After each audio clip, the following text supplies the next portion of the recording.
From the Weather NorCal Command Center, this is your afternoon update. Dennis's Heating and Air Conditioning is Northern California's premier heating and air conditioning contractor. From residential housing, large commercial projects, installation to repair, sheet metal fabrication, and everything in between, we are your go-to heating and air conditioning specialist. Well, if you are new to Weather NorCal, first and foremost, I want to thank you and welcome you to Weather NorCal. This is the new way to get your weather information, right? I mean, we are an on-demand nation. So if you want the weather forecast and you want to watch the weather forecast, you can do that now. You can do that from weathernorcal.com. You can watch the 24-hour streaming channel via Roku, Amazon Fire Stick, YouTube. The options are unlimited. And here's where it doesn't end, right? Because now, of course, for a while, and since I've launched Weather NorCal, there's a free mobile app as well. So if you have an iPhone, go to the App Store, search for Weather NorCal, download the app for free. If you have an Android, of course, it's the Google Play Store. Search for Weather NorCal. Everything that I offer at Weather NorCal, from the regular video updates to the 24-hour streaming channel, to the neighborhood forecast, to even the special programming that I have, it's all available right here from the app. So check it out. Download it for free and get your forecast when you want it, wherever you are, from a local source. I've lived here for 25 years. I know the weather. I've been doing the weather here for quite some time. All right, so here it is. Dry and mild through Saturday. That's a trend I've been watching here, and it's staying on par here. Now, the chances for showers will increase, and the wetter pattern will move in by Saturday night into Sunday, starting off with some fairly high snow levels. But the good news is, and I say that because we'd like to start seeing those lower snow levels so we can get that Mount Shasta ski park opened, right? Wouldn't that be nice?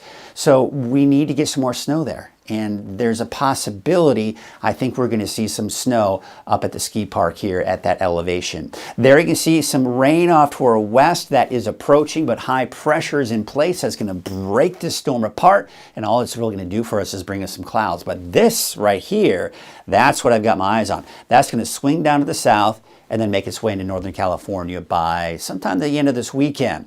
So there you can see that storm system breaking apart. There's that low pressure swinging to the south, working its way northward. By Saturday, 6 p.m., we're beginning to see a few showers along the coast, but still dry. So it's going to be dry for the first half of the weekend for pretty much everyone. Saturday night and Sunday, it pushes through. Now, the main low pressure system's onto our south. We're streaming some of that warmer air in, and that's why the snow levels are high, 6,000 feet and higher. Not a lot of blue on the map here, right? Just the rain.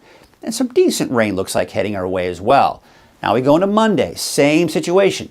That warmer air moving in, keeping those snow levels fairly high.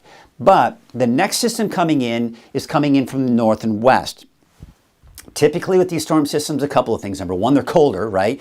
But number two, they typically don't have a ton of moisture to work with. So the rainfall totals, and not to mention snow totals, will start to diminish. However, we're seeing a lot more blue on the map here. So there's the spine of the Sierra, plenty of snow. But also look at the snow that we're seeing off into the northern parts of the state. So this tells us that, at least based on this particular forecast model, the snow levels are starting to drop.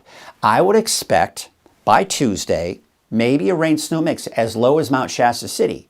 Maybe a rain-snow mix, okay? I wouldn't anticipate any kind of accumulation. And probably just all in the form of rain for Trinity County, by the way, at least down to 2,000 feet. Weaverville, Hayfork, right? Rain. But in the higher elevations of Trinity County, yes, some snow, not to mention out towards Modoc County and Lassen County. Now we go to Wednesday. Once again, we're seeing a lot of blue on the map here indicating fairly low snow levels. Probably not much lower. In fact, maybe just a tad higher on Wednesday. And then we're going to take you into Thursday. And of course, that's when it all starts to kind of break apart. All right, so here are your wave heights. Okay, now we're looking at some fairly low wave heights, but as that system I was talking about, how it's breaking apart, we're not going to see any rainfall of it, just some clouds. Well, that'll be enough to kind of churn things up over the ocean and give us those wave heights back up to about 8 to 9 feet. All right, so here's what it looks like for today. Temperature is low to maybe some mid-60s for some of the valley locations, but cold, still pretty cool off to the eastern mountains in the 40s. 40s and even some 50s for parts of Siskiyou County. Otherwise, mainly mid to upper 50s for Trinity County, inland, and for the coast. So look at our 7-day outlook. We're beginning to see those changes in the long range. We're going to be going from the drier and warmer conditions to the cooler and wetter conditions making the way into the forecast. There it is through Saturday. Then we start to see that rain move in. Now, again, I got it down to 6,000 feet on Sunday. But look at Monday. Still fairly high, probably, around maybe just a tad lower, but still around 5,500 feet. Now I've got it down to 3,500 feet. That would indicate maybe a rain-snow mix for Mount Shasta City. 4,000 feet would mean a snow, rain, snow mix-ish around El Turris. And for Susanville, you're kind of in that rain-snow mix possibility as well. This might be overdoing it. It may not be that low. We'll have to kind of wait and see as we get closer to that time frame. But for the valley, we're dry through Saturday. Showers entering the picture by Sunday, continuing that chance for showers at least through Wednesday of next week. Your 7-day outlook for the coast, showers by late in the day, probably evening showers, and that's the case for the inland areas, but I think it'll be dry through the day on Saturday as well for Weaverville. However, by Sunday, just like everybody else, we're seeing those showers moving in. Snow levels, as I mentioned, I might be overdoing it at 3,500 feet on Tuesday, but we'll kind of have to adjust that as we get closer to next Tuesday.